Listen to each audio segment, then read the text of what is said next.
नमस्ते, मी प्रतिभा. आपणा सर्वांचं सस्नेह स्वागत करते दापोली किनारा या आपल्या यूट्यूब चॅनलमध्ये. आपण सगळेच अगदी वेगवेगळ्या पद्धतीनं खूप स्वादिष्ट खीर बनवत असतो, पण ही खीर तुम्ही एकदा नक्की बनवून बघा. ही खीर मी अगदी लहान असल्यापासून खात आले आहे. आमच्या घरात ही खूप जुनी रेसिपी आहे. आम्ही अशा पद्धतीनं घरी खीर बनवतो आणि खूप स्वादिष्ट ही खीर बनून तयार होते. तर ही खूप जुनी आणि आमच्या घरी बरेच वर्षापासून बनवली जाणारी खीर मी आज तुमच्यासोबत शेअर करत आहे आणि मला खात्री आहे ही रेसिपी तुम्हाला नक्कीच खूप आवडेल. तर आपण रेसिपी बनवायला सुरुवात करूया. त्यासाठी आपण साहित्य काय घेतलं आहे ते पाहूया. एक लहान वाटी तांदूळ घेतला आहे, एक वाटी साखर घेतली आहे. साखर आपण आपल्या आवडीनुसार इथे वापर करायचा आहे साखरेचा. आणि वेलची पूड घेतली आहे स्वादानुसार. मिक्स ड्रायफ्रूट घेतले आहेत आणि खोबऱ्याचे काप घेतले आहेत आणि थोडेसे पिस्त्याचे काप घेतले आहेत. हे बघा, हे तांदूळ आता आपण एका भांड्यामध्ये घेऊया. तांदूळ आपले स्वच्छ धुवून झालेले आहेत. आता आपण हे मिक्सरच्या भांड्यामध्ये घेऊया. हे तांदूळ जाडे भरडे असे मिक्सरमध्ये फिरवून घेऊया. थोडंसं पाणी घालूया.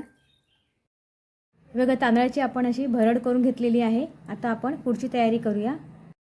आता ही तांदळाची भरड केलेली आहे ती एका भांड्यामध्ये आपण काढून घेऊया.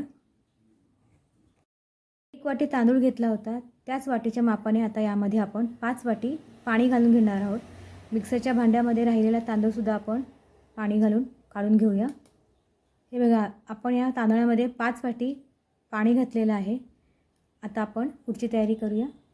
बघा, आपण गॅसवर कढई ठेवलेली आहे. आपण कढईमध्ये बनवूया खीर. आणि आता आपण गॅस ऑन करूया.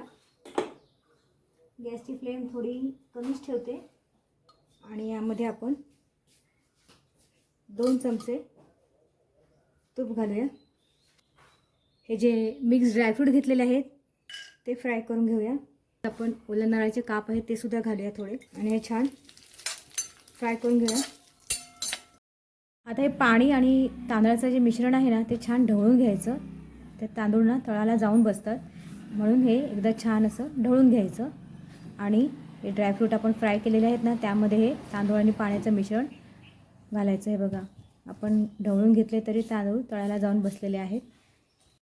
आता हे तांदूळ आपल्याला छान शिजवून घ्यायचे आहेत, पण शिजवताना हे सतत आपल्याला ढवळत राहायचं आहे, नाहीतर त्याच्या गुठळ्या बनतील. तर आता हे सतत आपण ढवळत राहूया आणि मस्तपैकी अशी खीर शिजवून घेऊया. रेसिपी आवडल्यास रेसिपी शेअर करा तुमच्या मित्र आणि परिवारामध्ये. रेसिपीला लाईक नक्की करा आणि चॅनलला सबस्क्राईब करा, विनम्र विनंती. 5 मिनटं आपण झाकण ठेवलं होतं. हे बघा, खीर मस्त अशी शिजलेली आहे. आता यामध्ये आपण 1 वाटी साखर घालूया. साखर आपण आपल्या आवडीनुसार घालायची. कोणाला कमी गोड आवडतं तर कोणाला बऱ्यापैकी गोड आवडतं, त्यानुसार आपण इथे साखरेचा वापर करायचा आहे. मी इथे 1 वाटी साखर वापरली आहे. तर आता आपण यामध्ये साखर घालूया. आता साखर छान या खिरीमध्ये मिक्स करूया आणि 5 मिनटं शिजवून घेऊया. साखर आणि तांदूळ आपली खीर छान एकजीव शिजवून घेऊया. आता यामध्ये आपण वेलची पूड घालून घेऊया आणि मिक्स करूया छान वेलची पूड. खीर आपली जवळजवळ तयार झालेली आहे. आता यामध्ये आपण वेलची पूडसुद्धा घातलेली आहे. आता काय करायचं आहे, आता ही खीर जी आहे आपण गॅस बंद करूया आणि ही खीर आहे ती या एका भांड्यामध्ये काढून घेऊया. आपल्याला जेवढी खीर आता लागणार आहे ना तेवढी खीर आपण या भांड्यात काढून घ्यायची. बघा, ही एवढी खीर आता आम्हाला पुरेशी आहे, त्यामुळे मी ही एवढी खीर काढलेली आहे. आणि आपण यामध्ये दूध घालायचं आपल्या आवश्यकतेनुसार. आपल्याला किती घट्ट किंवा पातळ खीर आवडते त्यानुसार यामध्ये असं दूध घालायचं. गरम दूध घातलेलं आहे आणि ही खीर छान अशी ढवळून घ्यायची. मस्त दूध आणि खीर छान एकजीव मिक्स करून घ्यायचं आपण.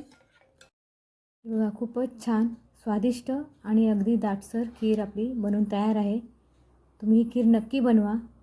तुम्हाला आणि तुमच्या परिवाराला ही खीर नक्कीच खूप आवडेल. थँक्यू.